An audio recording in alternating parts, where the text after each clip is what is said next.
Hey guys, it is MissSimReno. If you are returning to the channel, welcome back. And if you're brand new, I am very excited that you decided to join me here today for another speed build. And we are building something a little bit different today. So this is a full build as well, not just an apartment renovation, which I've been doing a lot of lately. But this build, right, so I built this, not the exact house, but something very, very similar back before the Paranormal Stuff Pack was released. I think in preparation for it actually, because Willow Creek #1, if you didn't know, because we were building in Willow Creek, was inspired by NOLA, i.e. New Orleans in Louisiana, and the Paranormal Stuff Pack has a very, very strong NOLA vibe. So I built a house extremely similar to this right before the Paranormal Stuff Pack came out, and I never posted it on the channel. I completely forgot about it. I just never posted it. I think I ended up building something else in its place, kind of. I don't even really remember what I did, but it was kind of an eclectic house. It was very mismatched. It was very like mystical, psychic, you know, all that kind of fun stuff, that the vibes we were going for with the Paranormal Stuff Pack. And anyway, I did it without the pack. That was the whole point. And recently in my Gen 3 off-camera legacy, which I am posting consistently on Tumblr, so please go check it out if you're interested in that, I am going to keep them off camera because I'm just really enjoying them and keeping them to myself in a way. I love storytelling on Tumblr. Anyway, this house I rebuilt for my Gen 3 heir and her family. I'll just say family. I'm not going to tell you everything. You can go check out Tumblr if you would like to know more. But yeah, I built it for her because she lived in the previous version of it. And then she had children and I didn't have room anymore. I didn't have any space for an additional bedroom because originally it was a 1 bedroom and I think 2 bathroom. But there was also a seance room. However, my Gen 3 heir needs a seance room, so I kind of needed some additional space, and therefore I rebuilt this house, made it a lot bigger, but I also kind of pulled back, I think, on the super funky, eclectic style. I mean, I think the exterior itself is pretty eye-catching just because it's got all of these red, I can't even call them details, like the house is basically almost just all red. If I had red siding, you wouldn't even see the windows, but it's very, very red. There's a lot of strong red accents, which I think is already super fun because a lot of the exterior, for the most part, is base game friendly. Now, I'll say friendly because it is, of course, not a pack restricted build. I would be very, very upfront about that if it were. This is not a base game only build. It's not pack restricted or anything of the like. However, if you were to download, let's say, like a shell of the exterior, most of the exterior is base game friendly. Like, for example, the window boxes would probably default to something from base game, which is totally doable. You could use the white window boxes and I think it would look great.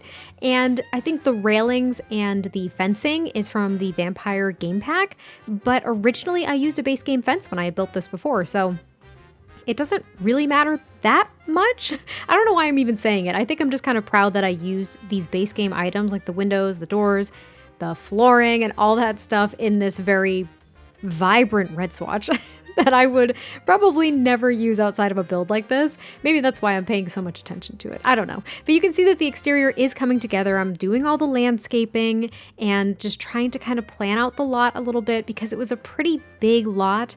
And now for the purposes of this build, I didn't really decorate the backyard because I was also really building this almost for myself, and I figured why not record it as well. But yeah, I didn't really do anything with the backyard because for me and my gameplay, I don't really know what that's going to look like yet, but I wanted to make sure that the lot was at least fully landscaped and fleshed out. That was pretty much it. But yeah, the exterior is pretty much coming together, and then we're about to move on to the interior after I place some of these like climbing flowers to fill in these awkward spaces where there's no windows and adding the window boxes to all the other windows. And now on the first floor, there is the kitchen, living room, and a seance room. So there's only 1 bathroom now because I had to make changes to give us some additional rooms. And upstairs is the one and only full bathroom and the 2 bedrooms. Now what you could do if you did want an additional bathroom space is you could completely get rid of the seance room. You could add a downstairs bathroom and maybe like a little laundry room or something. It could be like this bigger space. You could also make the seance room into another bedroom if you wanted to. There's a lot of opportunity, I think, to I'll say expand the house without actually expanding on the exterior, if that makes sense. But here we are starting to work on the living room, and I kept in my first attempt because I didn't want to go super eclectic and colorful and mismatched, but I was trying to find this kind of subtle, I don't know, just subtle, sophisticated vibe without it being too fancy, I guess is what I'm going to say. So I was struggling with the color scheme, especially because the door was red and yellow, so it kind of really threw me off completely.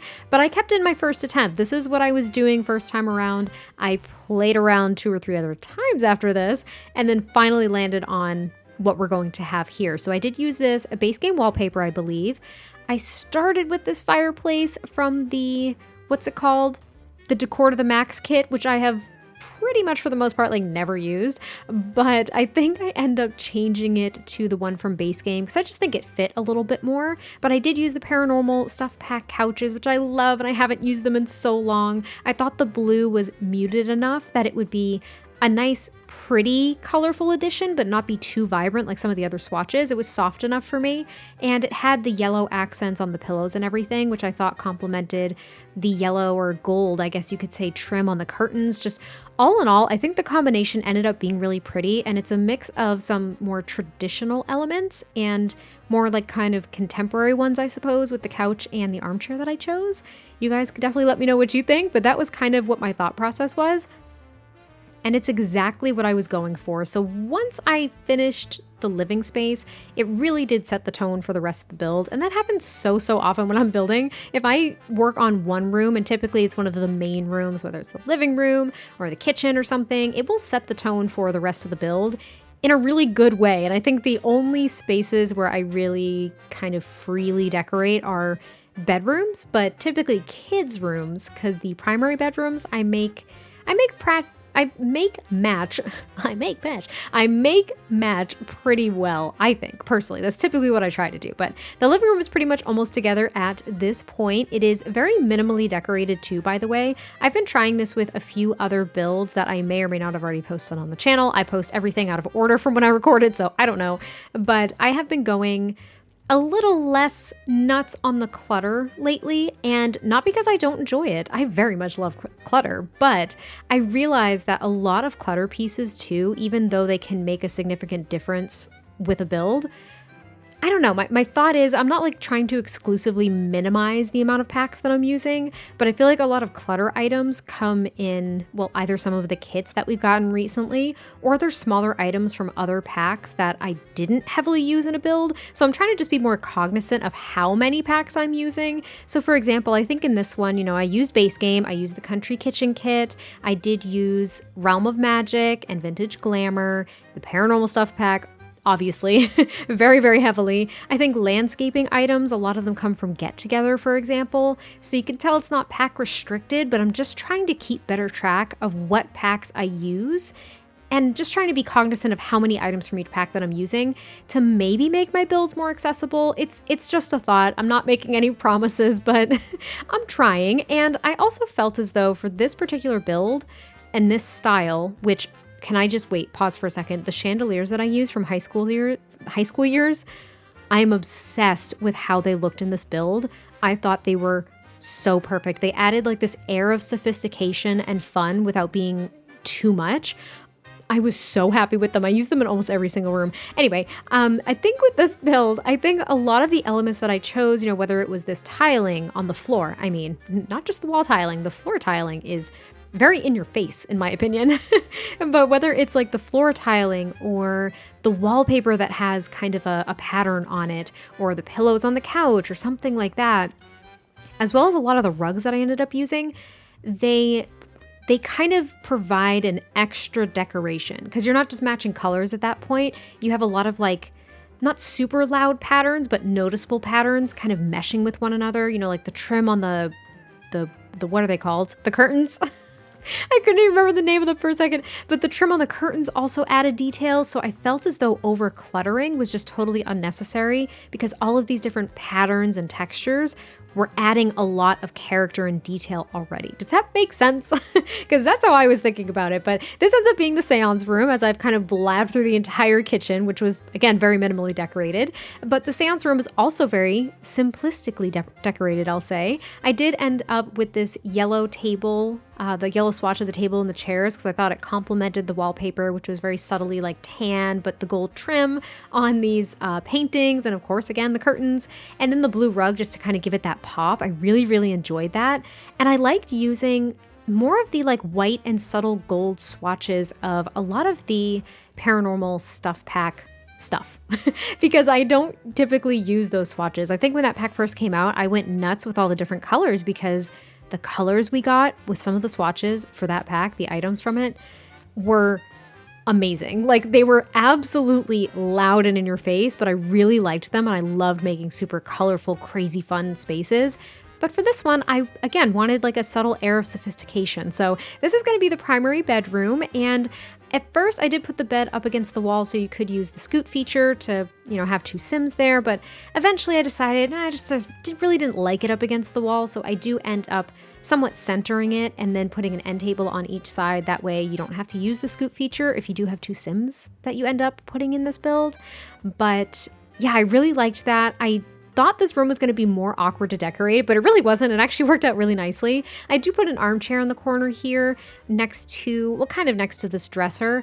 And for the purposes of my own gameplay, I put the little paranormal stuff pack desk in that spot as well.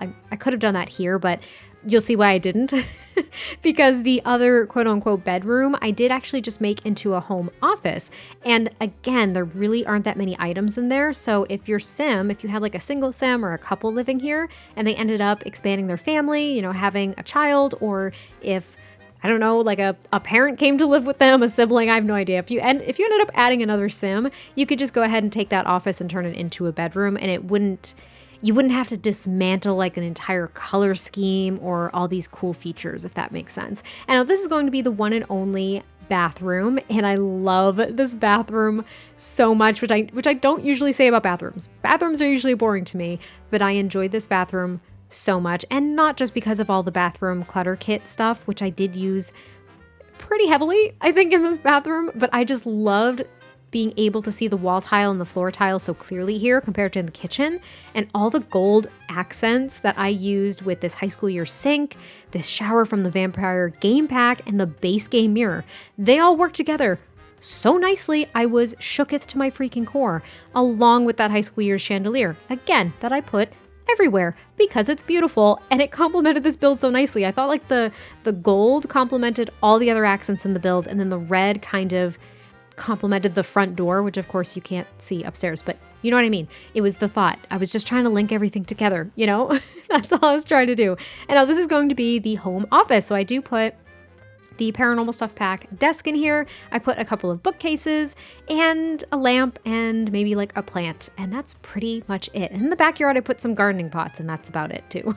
So hopefully you all enjoyed this one. I know it's a little bit different from, you know, maybe my standard family home, but let me know what you think in the comments down below, and I will catch you next time I post a video, and I'll talk to you soon. Bye.